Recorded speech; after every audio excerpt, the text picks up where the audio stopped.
Hello out there, this is the AnYPony. Holy Mother of Luna and Celestia, what have I created? The idea why I started these Ask videos was to have an easy to produce show I can put out regularly whenever my bigger productions take their time. And it started out pretty well. Within hours after I first got the idea, the first episode was online. And then this happened. Over 150 comments on the first video. I read them all and now I have to choose which ones are worthy of being featured on my mighty follow-up video and which ones failed in my ever-judging eyes. Okay guys, for real now. I got a lot of great comments and I wish I could feature every single last one, but it is simply not possible. So I went through them and picked a few that give a nice idea of the range of answers.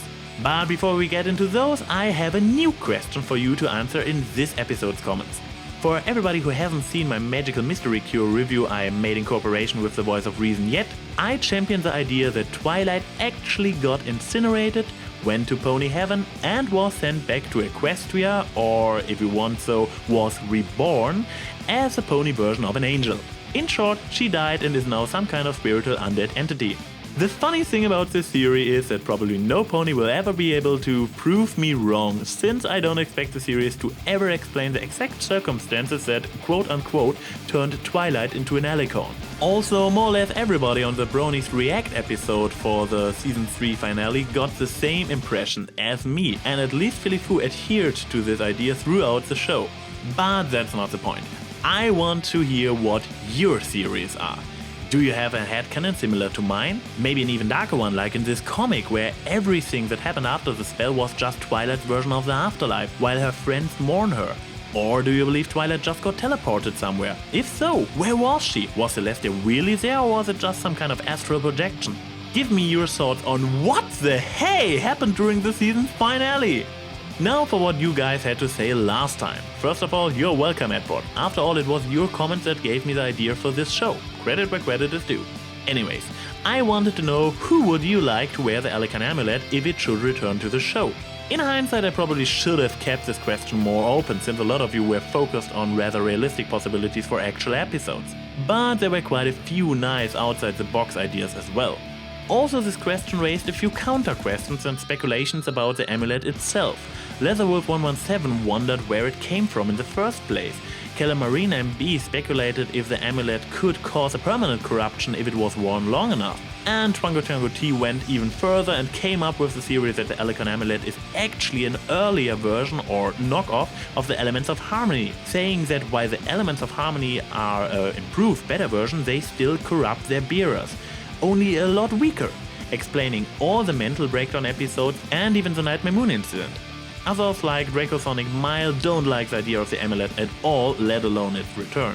But whom would you like to wear it? Well, I got all the suggestions you would expect. Every single big meanie grumpy mean mini bands, from Gilda to Sombra, each of the main 6 at least once, and of course Celestia and Luna. But even within this rather expectable nominations, you came up with some interesting ideas. Barry8472 explains that the Alicorn amulet once belonged to King Sombra and now works for him like a Horcrux for Lord Voldemort in Harry Potter. Hellripper12 suggested that Trixie has to put it on once more to help the main cast stopping an cursed evil Alicorn Twilight. And I agree with you, Michael Maddox. I would like it to turn out that way as well. Somebody writes this fanfiction, if it turns out good, I'll make a dramatic reading out of it. Out of the main 6, Rainbow Dash was the top candidate. Redcord player and Snake19929 explains that her competitive nature might cause her to turn to the amulet. Celoe2011 would like Fluttershy to go bad, so that the two characters who have the closest bond with her, Discord and Rainbow Dash, have to team up to save her, providing the circumstances for those two to make up with each other and become friends. Oscar Gordon brought up the frightening idea of a Super Sarge Pinkie Pie, raising concerns about cupcakes becoming real or Pinkie completely destroying the fourth wall. Cloud Cuckoo Country, also known as the Bird Guy, sorry dude, doesn't even bother with picking one member of the main 6. He suggests that every single one of them should wear it in turn, so we get to see how each of them gets manipulated into taking it off again. Well, at least Pony Creator would totally watch this. There were quite a few people asking for Luna to wear it. Super Central Comms and CrazyCat829X both had the idea that the Alicon amulet had played a role in Luna's transformation into Nightmare Moon and suggested a flashback episode. JM Bibliophile has an intriguing idea of a split episode showing how Luna fights the amulet inside her own mind while Twilight keeps her in check on the outside. Oh, Shifter X3C00, you know what keywords to use to make me feature your comment. If Celestia should happen to put on the amulet, HorseApples007 had the idea that Luna has to reactivate her Nightmare Moon powers in order to defeat her. Oh, I would love Luna to go badass and using those powers on a regular basis, kind of in a Dr. Jekyll Mr. Hyde style. But there were also a lot of rather unsuspected results. Like, for example, how many of you would like to see one of the CMC get their hooves on the amulet? Other ideas were Starswell claiming what he considers his from Twilight by Emil Rutkowski, Little Bighorn creating tension in her relationship with Rayburn, as well as the relationship between the buffaloes and ponies in general by Santaku Trans, the AnYPony. Oh really? Good to know you always got my back, Jacob. Anyways, Prince Blueblood, because any pony who messes with rarity has to be up to no good according to Lord Britannic. Spike simply eating the jam in the middle as suggested by Zone781, Berry Punch for an awesome punchline brought to you by Gelkive, and Vinyl Scratch for the everlasting Wops. And don't worry Enigma Mystery, I think it's funny too.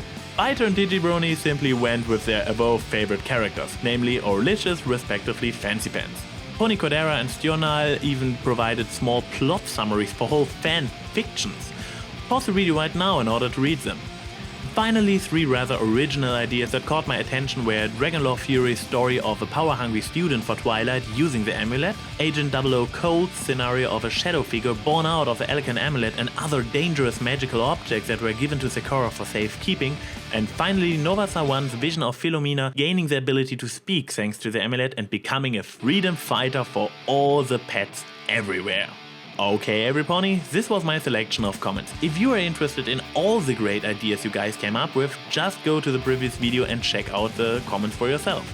This is AnYPony saying see you soon.